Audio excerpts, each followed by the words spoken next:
Okay, a little bunkhouse weekend. 6 riders, including myself. Got Himalayan, that's my Himalayan that Adrian's on, he's not taking out the big bus. Steve on the 12, the new Himalayan. Yeah! And then we've got Matt who's joined us on the CRF300 adventure with spoke wheels. Don't get mistaken, that's not a new model, it's just the 2020 bike with the spoke wheel upgrade before they discontinued it and then brought it out as its own model for 23, if that makes sense. And I'm just on a CRF300 Rally. We're just going to do some trails, probably something a bit tricky, lanes a bit trickier than what we'd normally do, see how everyone gets on. Adrian, just watch, just give that side stand a kick up, it's a bit stiff, that's it mate. All good? And then we've got Tim on a C90. So yeah, good mix of bikes.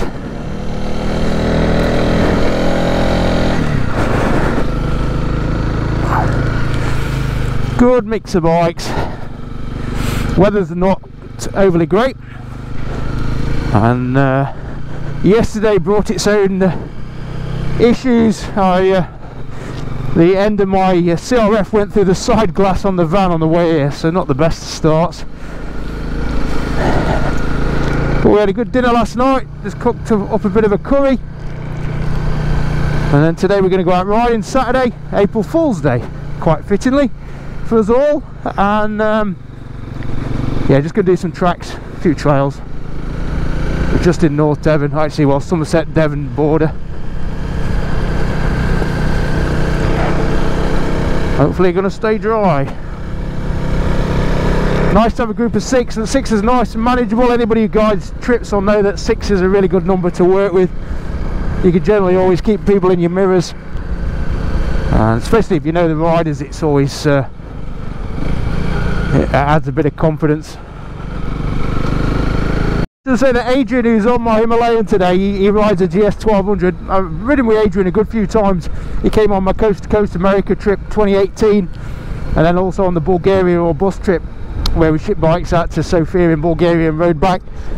He's a good guy to have around. Really good, trustworthy guy, good rider, just an all-round good egg. Unfortunately, he is very ensconced in the old BMW brand name, which is no problem really.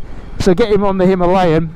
He was a bit he wanted a BMW badge put in on it, only in jest, but I think we'll see how he gets on today. I think it'll be interesting to see what somebody stepping off a GS12 onto a 24 brake horsepowered bike from an Indian manufacturer, how they get on with it. He's a good litmus test, I think, for a lot of people out there who have got the big adventure bikes and probably getting a bit weary of using them, or using them in the way that they wanted to use them for. I was watching a video the other day, a group of guys who were doing some trail riding in Spain, and they were all on in the Picos mountains, and they were all on GS's and Africa Twins with road bias tyres, and they really struggled on what would probably be quite a simple track on a Himalayan or a CRF. So I think for those kind of guys there is an interest in more manageable adventure bikes, and I certainly think with somewhere like the Picos, it's not, once you're down in Spain, it's not a lot of riding, not any motorway riding, so there's no reason why you couldn't just get a ferry on the Himalayan and travel around that area and really enjoy the tracks and do it with confidence, because it's only confidence that people like. The bikes will do it, but the problem with the big bikes is that if you show any sign of weakness, they won't be there to help you along. They'll be there to hinder you and be heavy and cumbersome. So that's why I think this sub 200 class of bike it's just a bigger friend to you in environments where you might at times feel nervous or apprehensive. So yeah, that's why I like this class of bikes, because they enable people to go on adventures.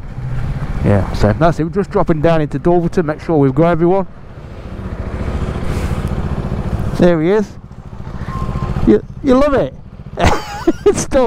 It stalls a bit easy. All right.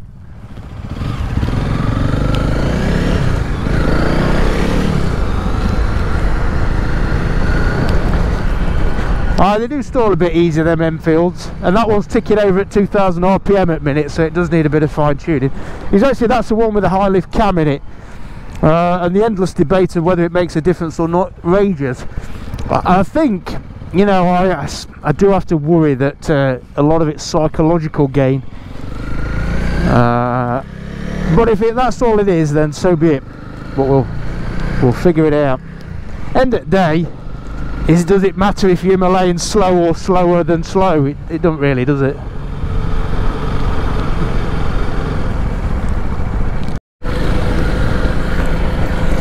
Okay, I don't know if you'll hear me.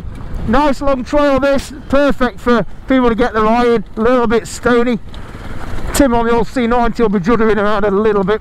Interesting conversation there with Matt, who's on the 390 KTM 2020 bike, and he said that he just took it down to SP Motorcycles, the dealer near us in Exeter, and they put the 2023 software on it, so now his traction control stays off when he turns it off or kills or stalls it. And that's interesting because I'd heard speculation that it was possible, and I called the dealer who supplied my bike in Loughborough, and they said it wasn't possible. So in fact it is, but it seems like only some KTM dealers know about it. So that's very, very useful to know for anybody who's got a 2021, 2020 KTM 390, that it is possible. You just have to know the right dealer. So that's SP Motorcycles, and they did it as part of his service. Got some walkers here, so just take it steady. Bloody lovely day on Exmoor today, isn't it? See how everyone's getting on. Oh.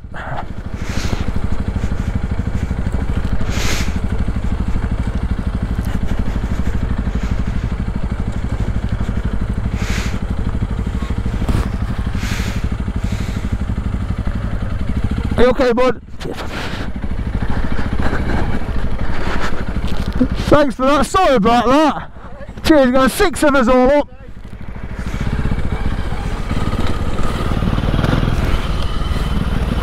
Yeah, we've got everyone.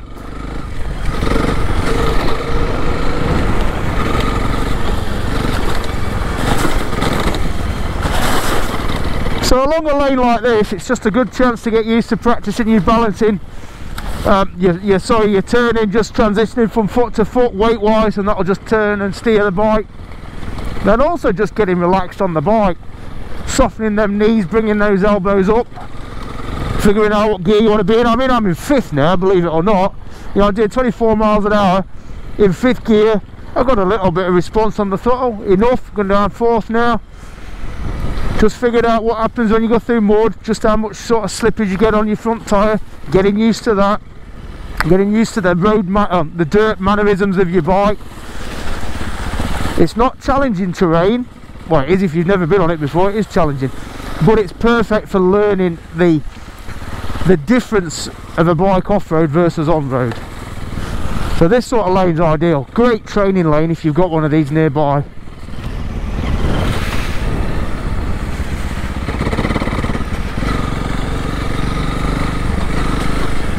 I mean, the CRF, to be honest, it's in its elements here. Easy do it round here. Do this all day long.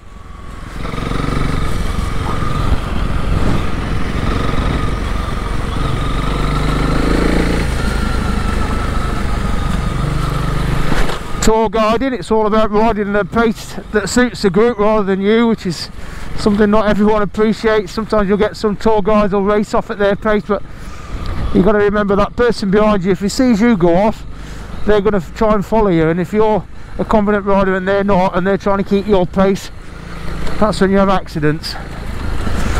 Probably one of the hardest skills as a tour guide is to have restraint, because you know, you see a trail or a road and you think, God, this is a bloody good road, I'm going to buzz it down here. And you've just got to think, no, that guy behind me is going to see that as a signal to race, and that's when you'll be picking them up out at edge bottom. So restraint, if anybody's wanting to be a motorcycle tour guide, is probably the most essential skill. Obviously being able to ride a bike helps and everything else, but restraint.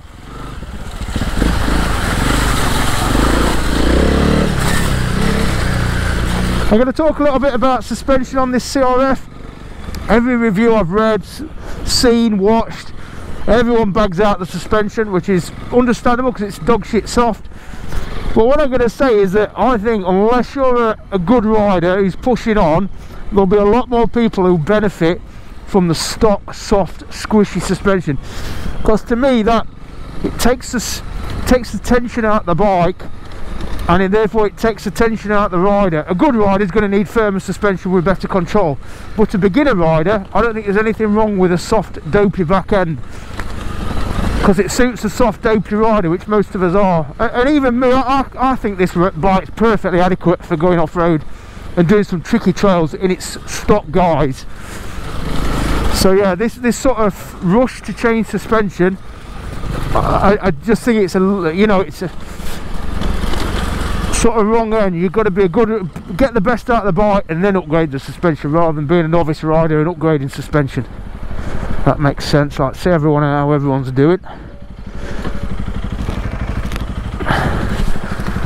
Everyone all right? You all right?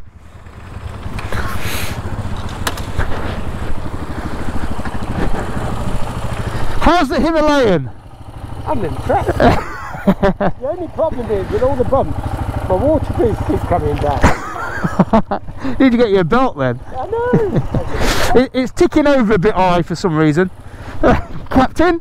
I may have identified some of the shortcomings of the C90 suspension. I did. At the top of there I thought Tim's going to enjoy this one. Nah, no, it's shit. Yeah, it's alright. Yeah. Don't feel you've got to sit at bike. No, you know, if you, because I can't miss him in his orange regalia. Everyone alright? Yep. Got a slightly more technical trail here. We've got Tim behind me who's on the C90 and who's right behind me. So on that last long trail, which was just long and rough and pretty easy, those little light bikes are quite hard work because they get thrown about a lot, and also the suspension trouble really gets eaten up really quickly and makes it quite a rough ride. But on this little section we've got coming up here, it just shows, it will show, I've got no doubt, just how easy it is on a smaller, lighter bike when suspension travel's not much of an issue and it's more just about balance and line picking and things like that. So we'll see how everyone gets on. I expect at least one drop, but hopefully everyone will prove me wrong. Bit misty. Actually no, I've got another headlight behind me now. I'll see what that ends up. I think it's Adrian on my Himalayan. We were just saying, would you like to be on his GS1200 down that last lane, and I think the answer to that was no. So some of the lanes we've got coming up, he definitely won't want to be on his GS1200, and neither would I, to be honest. There was a time I used to green lane an ex-Saipavy off-road skills bike quite a lot. Bought it in 2014 or 15. Did a lot of trail riding around Warwick on it. You know, got into some tricky situations and rode some tricky lanes, and with the exuberance of youth, sort of quite enjoyed the masochistic nature of it. But not now, not with worsting back and older hips. No, it's just, you know, it's just not easy. It's not easy. So this is an old road really that's just been left to ruin.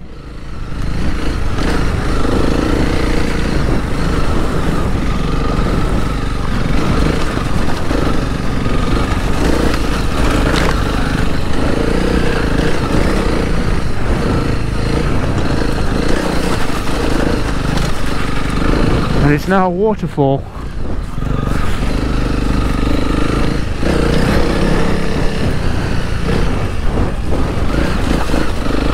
Alright, just stop here, make sure everyone's alright.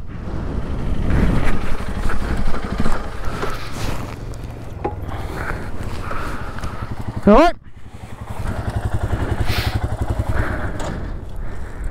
Got KTM coming. Doing alright on that 390. His biggest hindrance, Max, is that bloody screen. He's got a big tall screen on it. But yeah, he's got a nice setup there. Nice setup. He's got Aniki Wild tyres. Interesting, he was saying the Aniki Wild tyres, you know, a knobbly tyre, which is great, but he said it's not really giving him much more grip off-road, but it's meant he's lost some of that refinement and zest on road. So as he said, you know, what is the gain? And the gain, the marginal gain off road, is it worth the loss on road? And I think we've got a man down here, so bear with me. Let's see where we end up.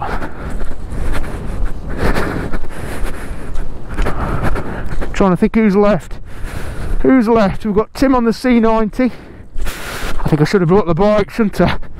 So this, if anyone's wondering the reality is a trail riding guide or a guide in general, it's walking back to pick people up and hoping everyone's alright. I mean, that's all you hope for. Hope people are alright. As I was saying to the group though, the beauty of a lane like this, the thing with a lane like this, it can be tricky and people can fall, but they're in first gear. So the risk of injury in a first gear lane is less than, say, on that last lane where everyone's in third or fourth, doing 30 miles an hour off road. That's when you're going to have a, you know, broken collarbone, broken arm, broken leg. Somebody topples on a lane like this, you know, you might, worst case, bust an ankle, bend a bar, but you ain't going to die or be paralysed. You might be embarrassed. Too much power on that Himalayan, Rich. Too much power, mate. Right, first gear, you're good? Go on. Go. There he goes. He's up. What do you need? What do you need? It needs a C90. Oh no, it's fell over. Flame's gone out too.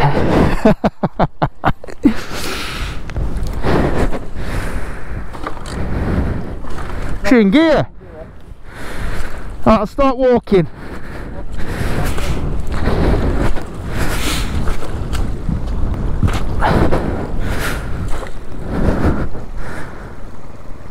So quiet, you can't hear it. Look at that. Look at that.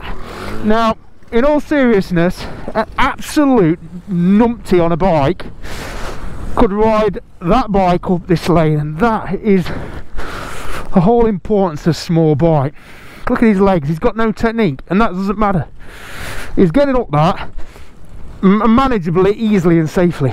And you know, all this bluster for big bikes, power, weight, electronics, you could put, as I say, an absolute novice on that bike and it'd go up here, which is exactly what happens with the postie bikes. I get people who've never been off road and they get down this lane, no problems at all, because you've given them the right tool for the job.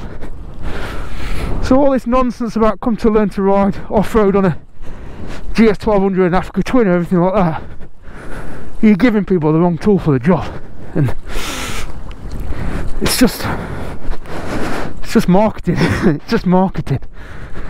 It really is just marketing. So you want to ride this lane and you want to ride it safely, knowing that you're going to go home and have your dinner that night and go to work the next morning. Don't buy a 1200 jet. Don't buy a Tiger 900 or an Africa Twin or a Tenere or a Touareg or even a CRF or an Himalayan. Fucking just get a CG125 C90, no problem whatsoever. Right, onwards. Okay, Tim's going to hate it down here on his C90 with its leading link front forks. Nice and steady. Down on his centre in second gear. I've got enough engine brake in there. If I didn't have enough engine braking in a gear, or if I felt I got more control by having the clutch in, I'd just lean on that back brake. I'd lead with the back brake. What I'm seeing today actually, and it's interesting, that there's a lot of people who don't have the precision on the back brake to use it adequately or effectively off-road. They've got, it's like an on or off switch, they've got no sort of measure on it or meter on it.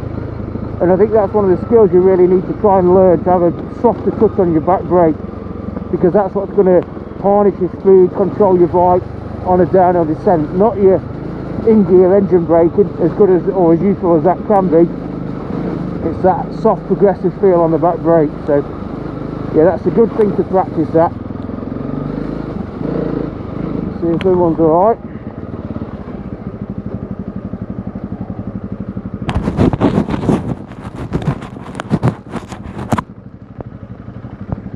Yeah, this looks familiar. I think I've seen you. You've done this one?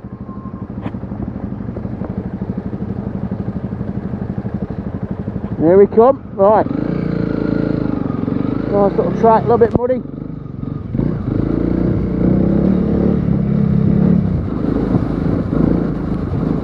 Nice track though. Again, it's a little bit more challenging. You've got camber, you've got mud, you've got undulations, bits of rivers running down it. But again, it's uphill climbing is always easier because I'm actually in third gear and it's chugging nicely. But gravity is a real good friend in this sort of situation, because obviously if you roll off the throttle, you slow down, whereas when you go downhill, you roll off the throttle, you speed up. So if you have a choice, ride a lane uphill. It'll always be better and easier than riding it downhill, certainly as a novice. Everyone's doing alright. That seems to be doing alright, that KTM 390. You know, you've got to say, comparing this CRF to being out on the 390 the other day, you're making the 390 work, but it takes effort and it takes input and it takes a deftness, a touch, a bit more of a skill. The CRF, obviously with its slimmer tyres and bigger front wheel, longer travel suspension, it just sort of feels a lot more natural to the bike. So you as a rider don't have to work it so hard or be as precise or as engaged with the riding. It makes it easier, because effectively this is what this bike was designed to do. The KTM, you know, it's doing its best, but it was never designed from the ground up to do this. Nice little trail there, this. Lots of grip underneath this mud, which really helps. A lot of the art with riding off-road is learning different types of mud, different types of surfaces and how much grip you've got. This mud doesn't seem to have a high clay content, which means it's pretty grippy, and there's a hard pack underneath it, hard base. So I know I've got some grip here.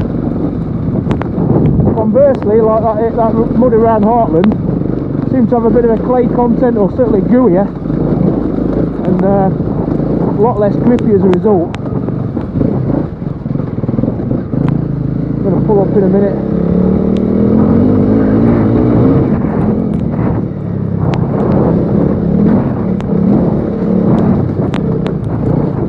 It's a good long lane this is.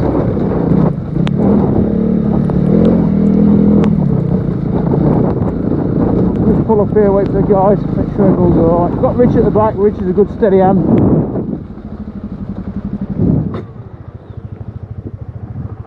Everyone alright? Well done, Matt. Oh, that's perfect for the KTM. What a great car. Is that true? Is that right, yeah? You Yeah. find that good on the KTM? Absolutely spot on. Steve on the Himalayan, how's that? Alright. You alright? Oh, no, that's you know, not the bike bounce over the bumps and not too much mud. Did you get much wash? Were you No. I was surprised, to be honest, but that was really, really easy. I can see nothing. You don't need to say anything, just, you know, let it feel. I can feel. How was that? Some bloody butter. Impossible. Pump the glasses, really. That's C90 just. Yeah. Wow. You've lost your shopping. Shit! Oh! It's falling out. Is that alright? Yeah. Good lane that. That's a good lane. It's a nice one, isn't it? I like that. Yeah, I like that. It's a good long, solid based one. Yeah. Yep. And uphill it's nice because you can you get it going a bit. Third gear. Third gear. Third gear. Out of 4 though, let's be honest. Yeah, well, yeah. Oh no, it's only got 3, hasn't it? Oh no, it's a 4-speed. Yeah. Right.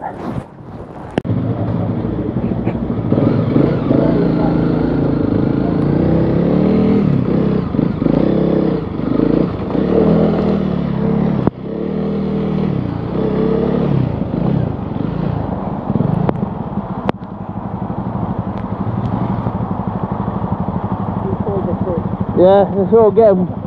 They come in. You come in.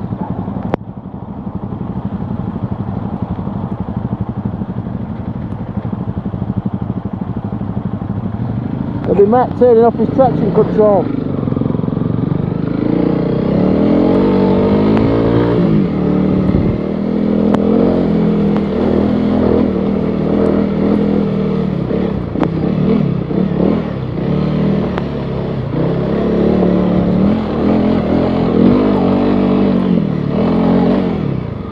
was like, that was trickier than I thought with the weather.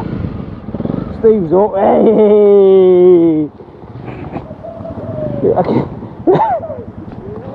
Oh, well done. Well done, both. Well done.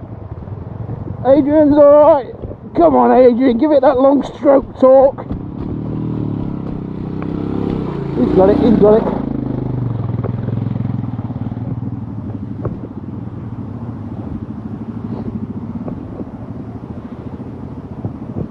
Yeah, Rich, you're alright, but just go, yeah, go back of Adrian. Power, power. You've got it, you've got it. Here comes Captain Dynamo. Look at that. No problem. What hill, what ruts, what mud.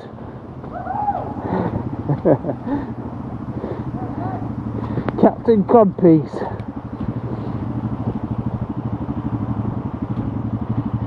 Well done, everyone. Yeah, this was the Land's End Trail section. Not when we did it. 3 years ago. Ah, right. 2019, this was the section. Quite a tricky. All the way.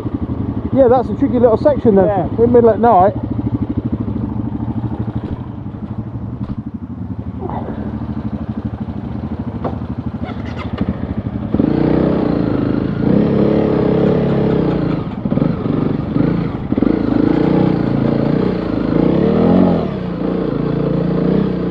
Everyone did really well then, really well. Tricky little section that. Something like that though, you just got to make sure you're in the right gear to begin with first. Your balance, you're set, you're not going in too fast. Head up. Try and keep a gradual controlled throttle. And as long as you're sort of looking to where you want to go and use the throttle sort of to propel and to steer you, it will go up it. It will go up it, no problem at all.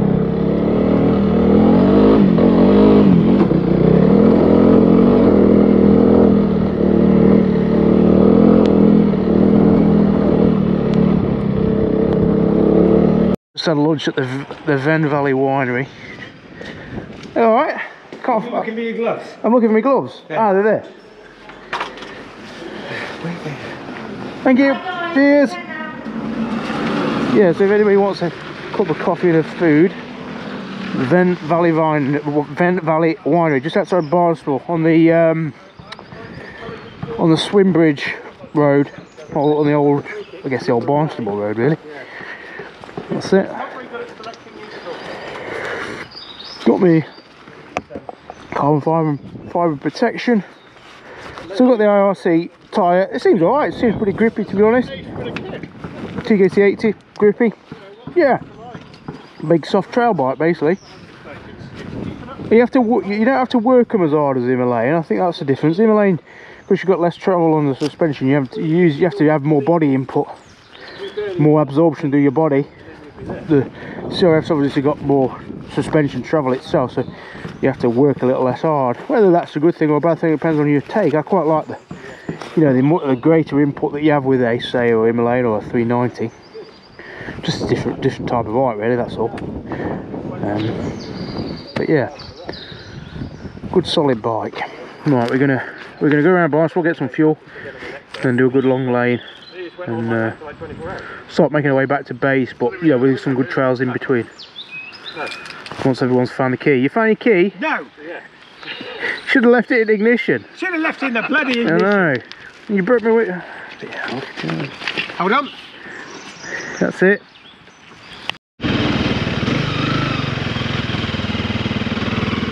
Just leaving the lunch stop. Quite a bit in the south of France.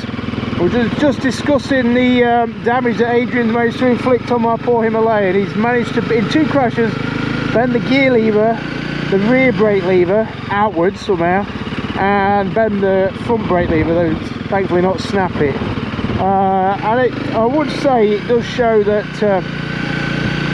these bikes, even without crash bars, they will withstand a drop or two. Yeah, I mean, mainly at the expense of bent levers and things, but no significant damage to any other parts. So I would say if you were doing a tour or even a trail day on your own, parts, spares to carry, I guess with any bike, clutch lever, brake lever, front brake lever,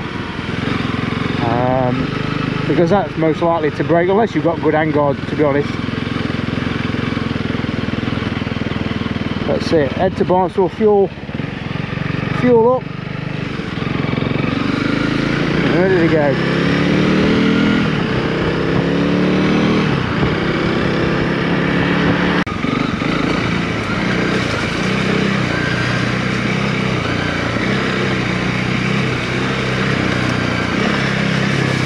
Soften your knees, soften your knees. Couple of fingers over your clutch. Back brake into this corner. Go off some speed.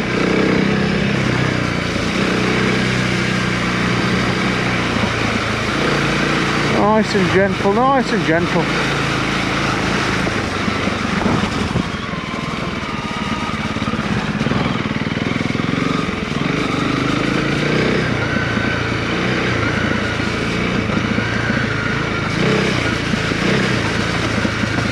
So this is a good example of a lane that on the downward slope, coming down this way, it's quite tricky, you know, a little bit trickier. Got to be on guard, not carry too much speed, work the bike a bit more. Obviously on the way up, you can just get on the throttle, and it's great fun on the way up. On the way down, you just got to show a little bit more restraint. And I think it's just always having something in reserve. I think it's no different to being off road really, just having enough in reserve.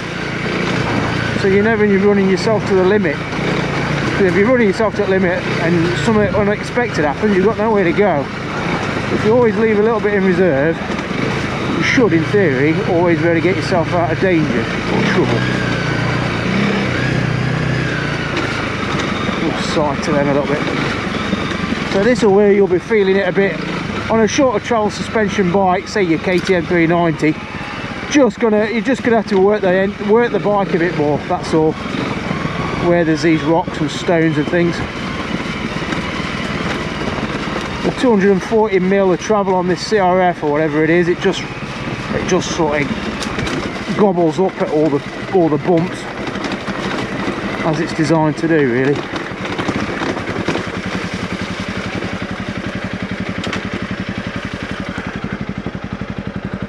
But he's doing really well. Say he don't stand either on that KTM. Oh, Matt, he's doing really well on it. Just go that corner, Matt. Just go down there a bit.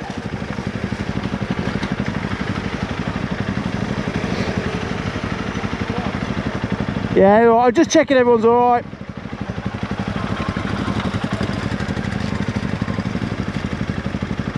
The old Adrian, he's had a few topples, but he's the kind of guy who won't let it dent his confidence, which is good. He's coming down there nice and controlled. You can tell he's using that back brake because it squeaks like buggery.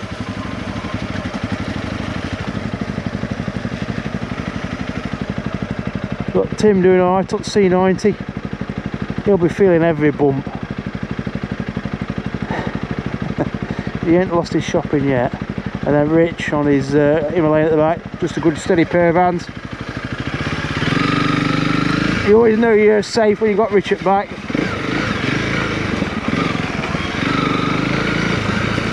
And it's nice. This is nice when people go ahead of you. You know, you've got to let people have a chance for a clear path, because riding at the front, you're always blessed having a clear path. Nobody ahead of you.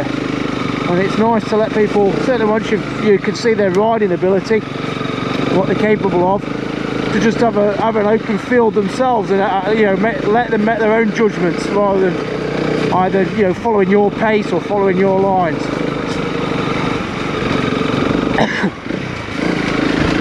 And equally, if riders are ahead of you, you know that the trouble, if there is trouble, it's ahead of you. Obviously guiding from the front, if there's trouble behind you, you don't know about it until you've gone up the track a little bit. So this is a good place to be as a guide, because you've got riders ahead of you. And I've got a safe pair of hands behind me. And they seem to be bombing along alright. The only worry when you let people have a free road is they go too fast. It's like they've got something to prove, you know, oh, I'm ahead now, I've got to set a fast pace. And you sometimes, not always, but sometimes you get people who just know when to back off. A bit red rag to the bull sort of thing, and that's the only time that I've got a bit squeamish seeing some riders shoot off and, you know, riding faster than their ability. But there's only so much nannying you can do, and I'm glad I'm here, just behind Adrian. This is a tricky little section because it's off camber. He's choosing to sit down, which is not a bad thing if you're, you know, just a bit uncertain. Brings centre of gravity lower down, gives you probably a little bit more stability, less control, and less suspension travel, obviously, because you're not using your legs. But if it's making him happy, there's nothing wrong with sitting down. You know, there's not a rule to it. Yeah, see camber there, cross camber. There we go.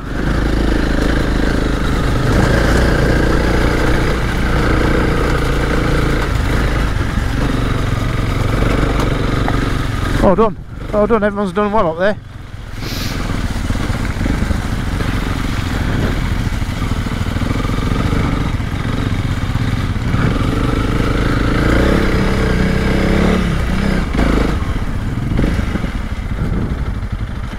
Everyone alright? Well done, Adrian, that was good, that. You alright? Yep.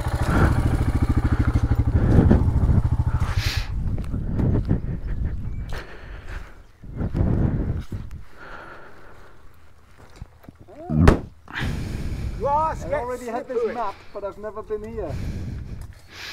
Grass gets slippery. It does. Got to stay off grass. Yeah. Grass is your worst. If you stay in the line either side of the centre, you've always generally got grip. It's the middle that's the worst. Captain Pugwash? Well done.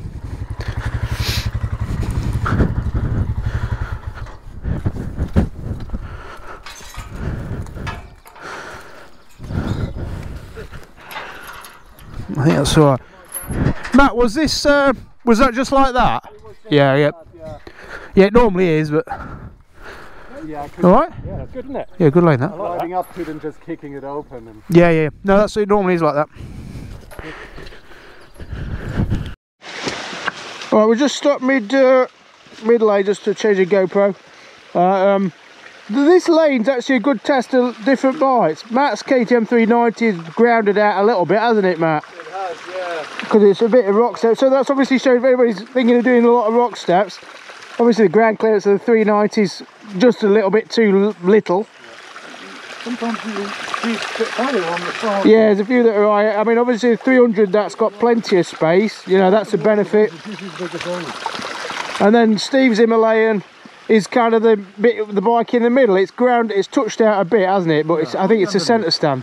well, Yeah, I'd say look for the stone I'd do then over that. I really that's nothing, but yeah. So it's some of them are bigger, isn't it? it's a good lane to show, you know, the different bikes. Obviously the 390 is more road orientated, less suspension control, so that's clattering out a bit. I think it had a few heavy hits. Maybe calls for a heavier duty bash plate. Get your weight back. Weight back. Don't go too slow. Or get a C90. Right. Let's get on. Whoop.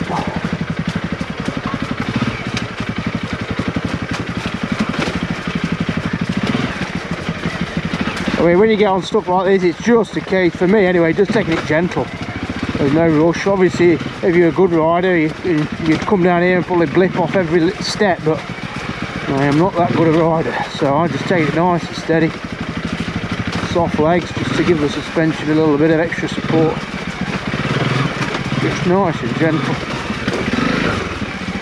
But it's a good lesson in clutch control, this is. So I'm just feathering out the clutch just to give me a bit of drive in between the steps, and then bringing it in over the steps. A bit of engine braking. And you can obviously give it a bit of a blip off each step, just to give yourself a bit more clearance. obviously just check it out. You know, this is you can become that engaged in the trail you forget that you're actually coming out of a road. So yeah, well, that shows, you know, that KTM 390 not a lot of ground clearance, but it did that alright, didn't it? It hits it a few times. Yeah. And that's got the stock sump guard, but it's not cracked tip. So, you know, with a better sump guard, you're absolutely fine. Adrian's got the lift kit on the Himalayan, which might give a bit more clearance, but it's still clattered, I think, a few times. And that's got the AD Moto sump guard, so that's going to help it a little bit. Steve's a trials master, so he's obviously wheelied off each lip.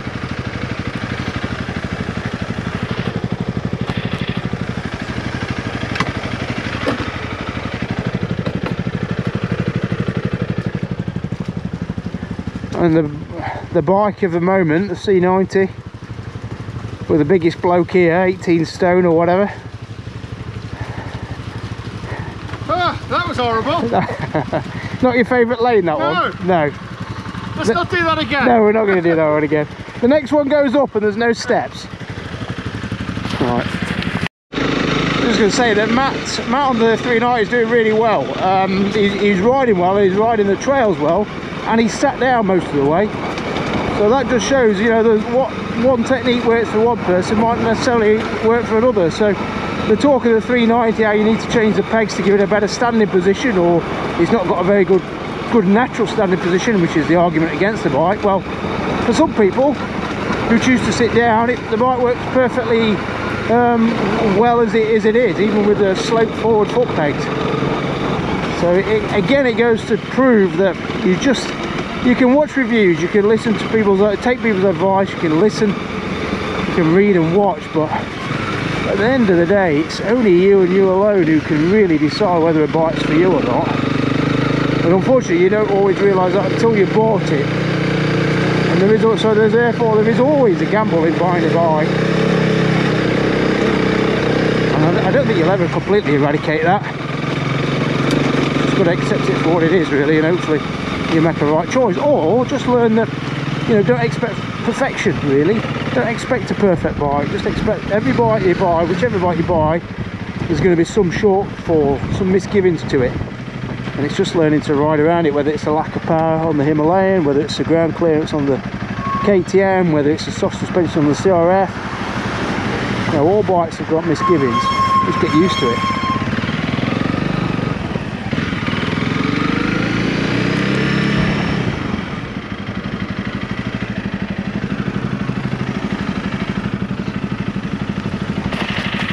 We'll be at the top. It's a good one, this. I like this one.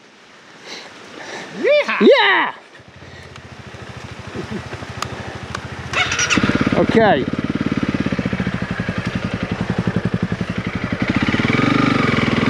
Got a good little lane this. If anybody watched my CRF Scouting for Lanes video, I think it was on video 2, and I only got halfway up it before having to stop and start again. But it's just nice and tricky. It's a first gear, although I'm in second at the minute, and it's pulling quite nicely. But I will need first there. I'm going to cross, you going in first. Actually got it, oh, it's a lot harder than I remember it.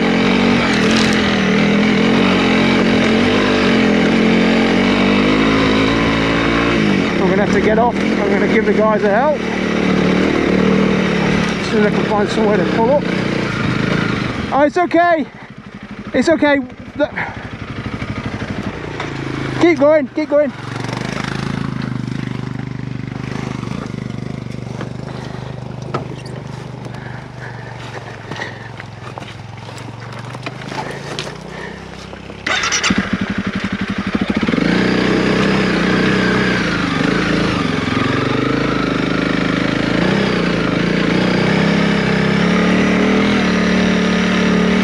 Hi there, I do apologise, there's about 4 stuck on the hill down there. So I mean, you might be best starting to walk, I don't know, I've just got to rescue them, so sorry about this.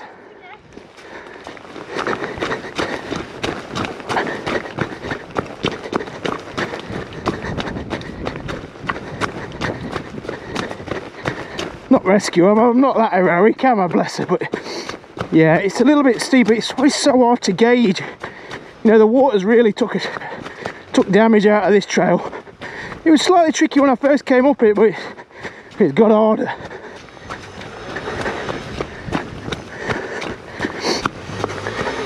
This is why I have to do Pilates. Wait there. Wait there. The slate. Yeah. Okay, here we go.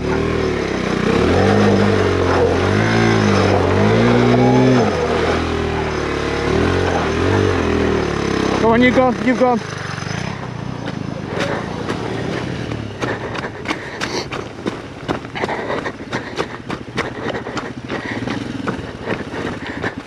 Drop the clutch and take a breath. Drop the clutch, take a breath. Are you alright? Yep.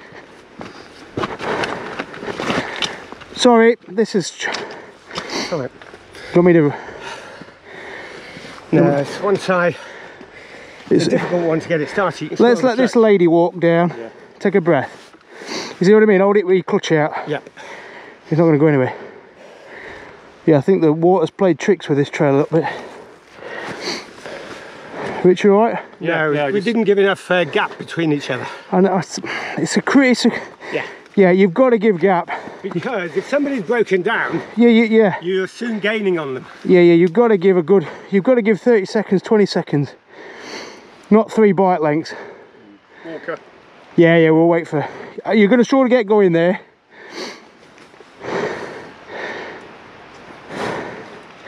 She's alright though.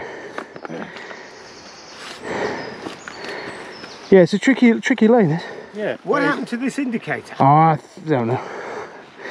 That was fine when you set off this morning. Yeah, it's fine myself this morning. Well, you've got a pair now. Hey? You've got a pair now. We ain't done... Oh! When did you do that? Just then? Just then. Oh God, how did they probably...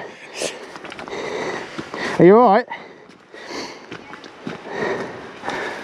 Are you alright? It must... It's quite hard to walk down it, I imagine. Because all these horrible motorbikes smashed it up.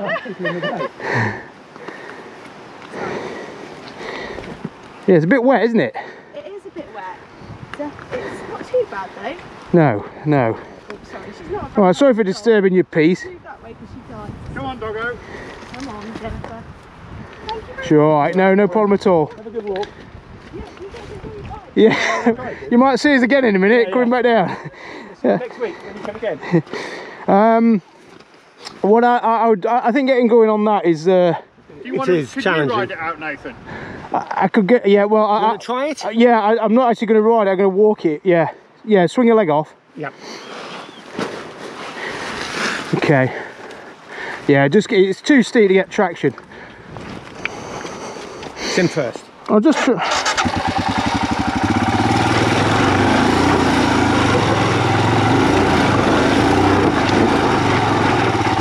There we go. Yeah, it's not going to get going, that.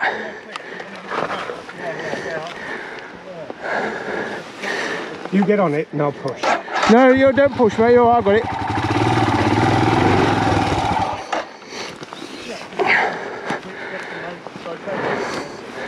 Pull this hill out.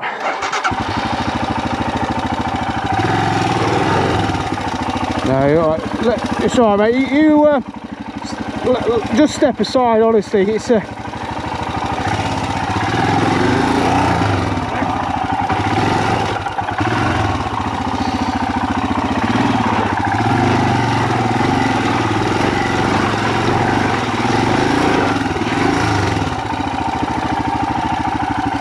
Right out here.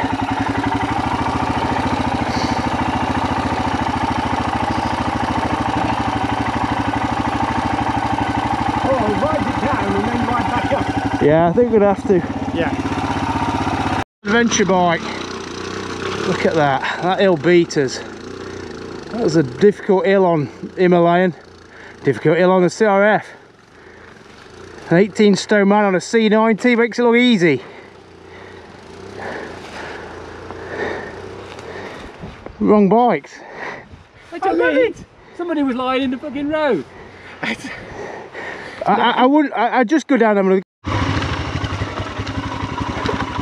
Alright, I'm not telling anybody to suck eggs here. Everyone's got their own way, but I'm just on Richard's bike now because we got a bit stuck, so I'm just going to have another go at it. Right, I said in my last video, don't fit bar risers. I've just got on Richard's bike, which has got bar risers on, and it's dog shit with the bar risers because you've got no weight over the front, and the front is just impossible to control because of that. I know it might be more comfortable. I know it might, I don't know, be something that you've sort of reasonably you bought it, but you've ruined or hampered the riding ability of your bike. So it's going to make going up here harder because I've got no grip over the front. I've also got this. Ditch these. These are garbage. They're a distraction. The last thing you want on a climb is distraction.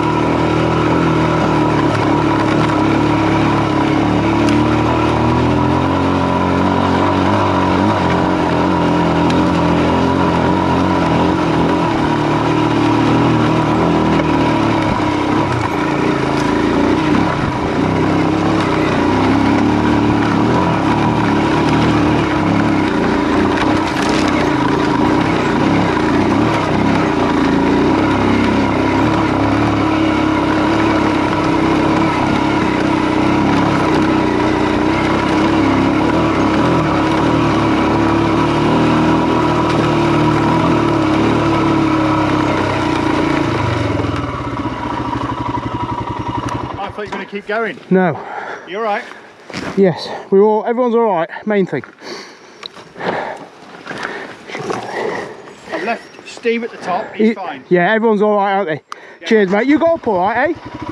Like a tree. You're a fucking piece of piss, eh? Oh, yeah, absolutely. I don't know what those buses are about.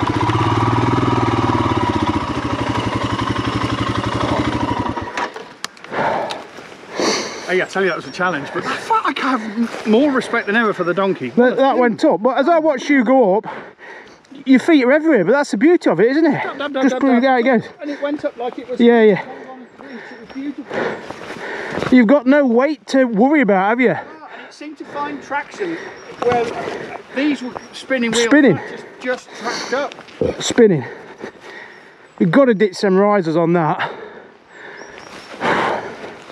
Interesting, Steve got up on road tyres. Fair play to him. He's a good rider, Steve. Yeah. He's a technical rider, you know what I mean? He's a trials rider. Yeah, he did. You're alright, you can ride the rest of the way. Yeah, I know. I'll have to use Shanks' pony.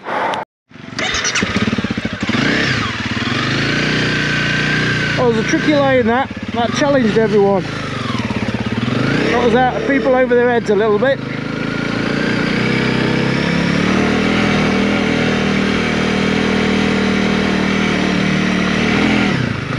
But everyone's learned something, I think, there.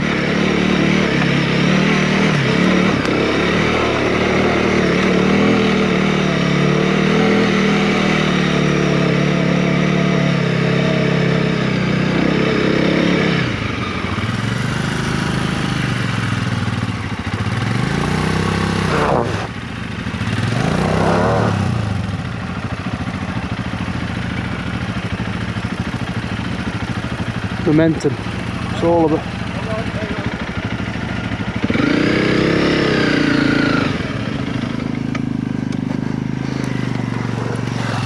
That's it, he's off. Head up. No, no, we've got another bite down.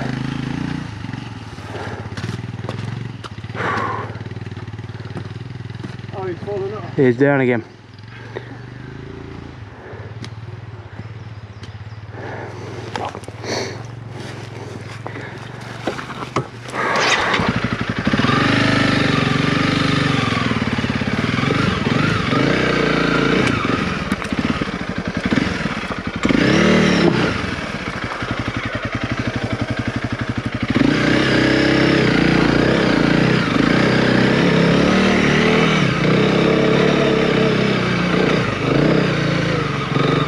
Okay. Yeah, I'm waiting.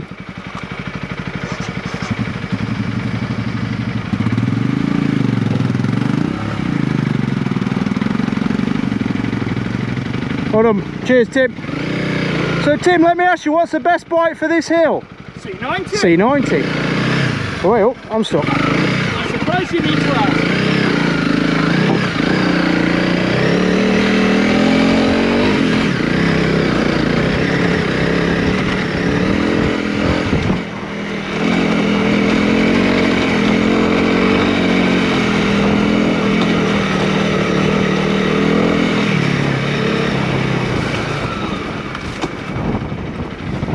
You guys alright? You alright? Yep. Ready for a massage? Well, if you need one, I'll give you one. Rich, you alright? No. No, I think I might bail while I'm in one piece. There's another one of those. Yeah, we're not doing another one then. You're not? No. No. To be, yeah. No, we're not doing anything like that. No. Okay.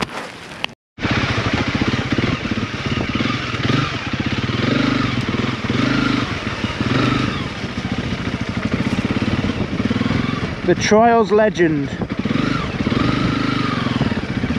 Tell you what, Steve has done very well. Steve's 70, Himalayan, stock tyres, and he's just cleaned that section up there.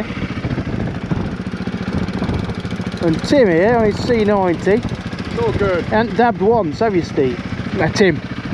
I've just, I think my front pipe's got a rust hole in it, so I'll have to fix that when I get home. Okay. Anno Domini's nibbled it. And what? Anno Domini, time. Time, right.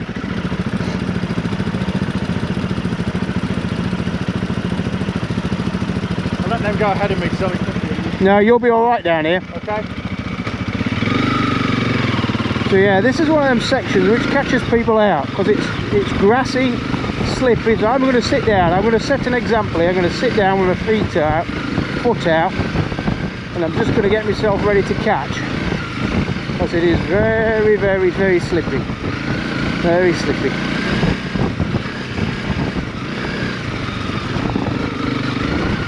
Very slippy. And everyone's tired. Alright, what I'm going to do here, I'm going to come out onto the grass, get out of that rut, but even now it's still as slippery as anything. Oh, it's horrible.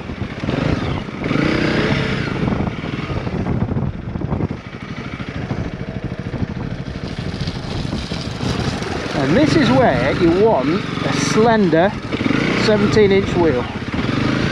You ain't got a motocross bike, a slender 17-inch wheel that just cuts and cuts and cuts.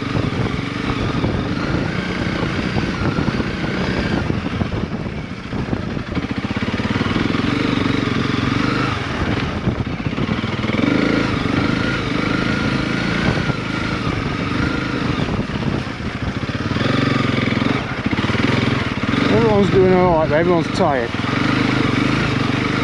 So what did we learn there? That you don't need that. Well, that putting on a good set of tyres doesn't mean you're going to clear a section.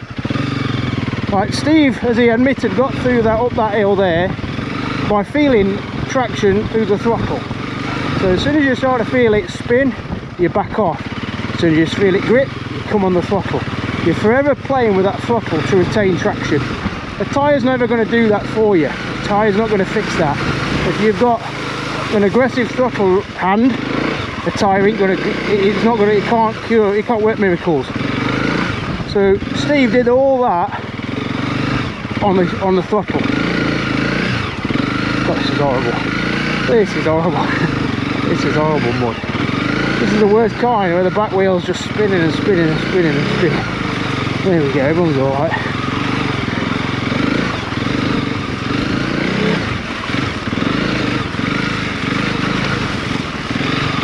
We also learnt that 390 can conquer all. Go on, I've got it, mate.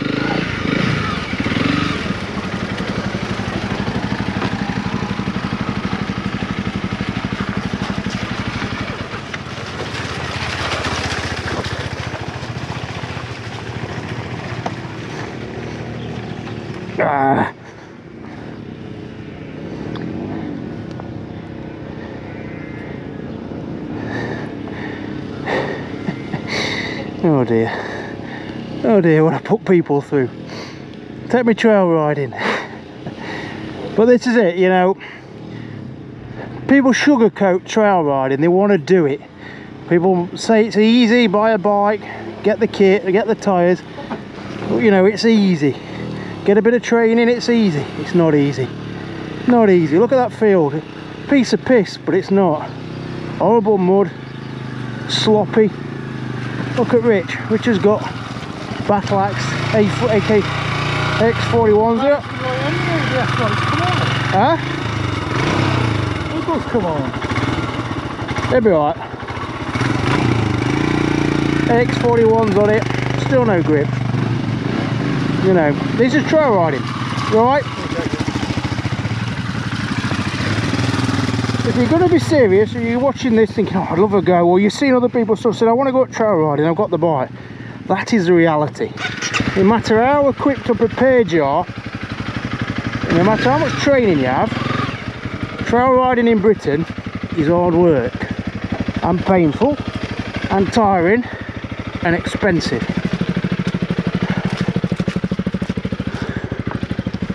And that is that.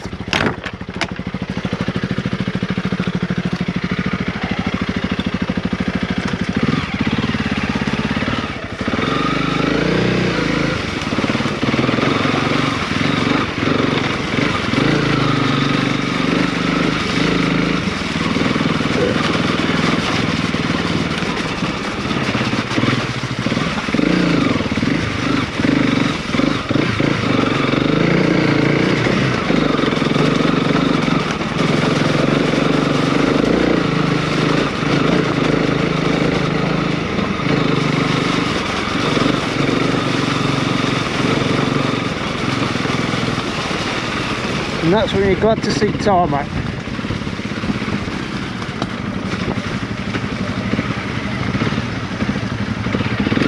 Everyone alright?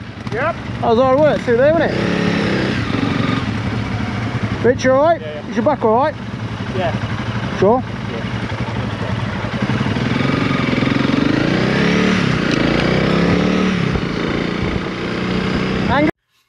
Hi there, just a little tail end to that video. So yeah, we had a good day out on the trails actually. I think everyone enjoyed it, everyone got back in one piece, which is the main thing. And I think it just showed that, you know, you can go out with best intentions, but there's always a lane that's going to catch people out and always going to be more tricky than maybe you hoped or imagined. And I think that's just all part of trail riding. You know, I think if you're new to it and you wanted to get into it, I think you've got to see the reality, and that really is the reality. And I think what I would say is try and get some local knowledge. You know, don't rely on the local maps, because the maps don't tell you the difficulty or the severity of it. Try and get somebody who knows the area, who can look at your bike and look at your ability and take you out on a suitable lane. I mean, in a way, that last lane probably was a touch too tricky, but then Steve said that's what made his day, you know, going up that trail. So it is always difficult.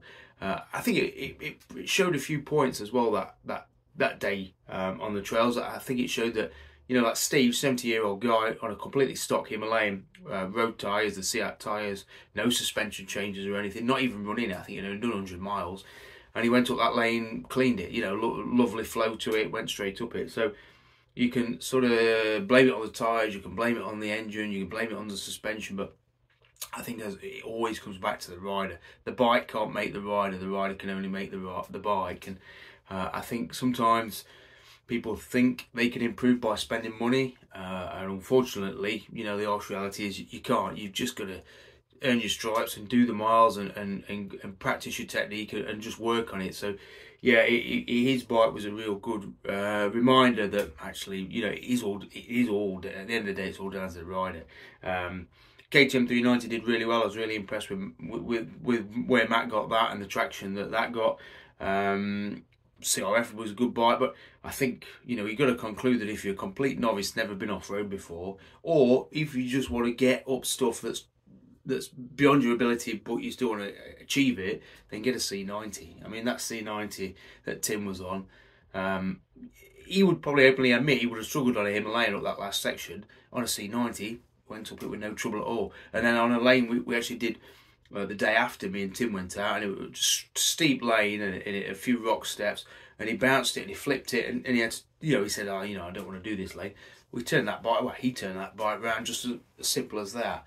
You know, compared to them Himalayans that stuck on a slope, they're a big bike to manhandle. You know, with 3 of us even, still a big bike to manhandle. So weight is everything. So yeah, I think what was interesting when we got back to the bunkhouse, there was a copy of ABR magazine on the table, which is the, you know, the guardian light of adventure riding, and the adverts in that publication for the big adventure bikes show the bikes drifting and jumping through deserts and doing all sorts of really high-end off-road technical stuff. And it's just nonsense. It's just absolute bollocks, because in certain people's hands, those bikes are capable of that, but in the vast majority of people's hands, those bikes are just a complete liability. The 250 kilo bikes. So don't think just because there's an advert of a guy drifting an Africa Twin that you're going to be able to do that, because it's just not reality, unfortunately. And so if you are weary, if you're inexperienced, if you are new to trail riding, you want to get out and see all sorts of scenery and different things, start with a small, light, cheap bike. You know, that C90 would take Tim everywhere. And the Himalayans, even though they're quite light by comparison to a GS, it's still a big heavy bike when they get stuck on a hill. Same with that CRF, same with that KTM. You know, they're all big bikes. And if you're on your own, you'd still be out there trying to get that bike out. So yeah, let that be a lesson really to us all, that light, cheap, low and slow is often still the way to go. So yeah, good day out on the trails. Everyone survived, and apologies, I didn't mean to swear and I didn't mean to curse out Richard's bar risers that much. It's just, you know, it is frustrating. It's another one of those things everyone tells you need to buy. You got to buy bar risers, and then, you know, to me they just bugger the bike up. So I'll leave it at that. Cheers, bye.